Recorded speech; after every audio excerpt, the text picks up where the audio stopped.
OBA, legit or scam? Kaya ka siguro napadpad sa video na to kasi nag-check ka kung legit nga ba talaga ang Online Business Academy. Ano ba yung ginagawa dito? Nagbebenta ba? Nag-invite? Nagre-recruit? So sa video na to guys, sasagutin natin yan.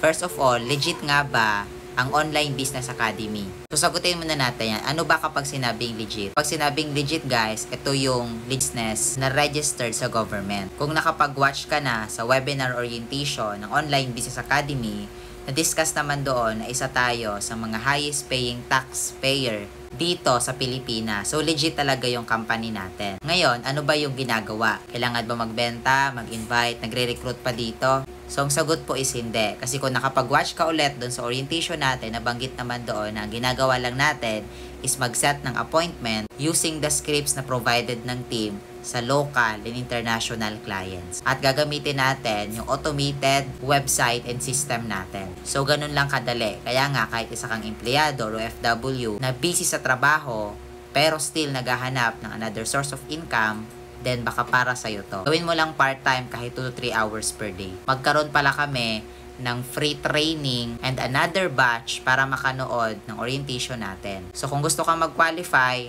comment down your location para maturuan kita.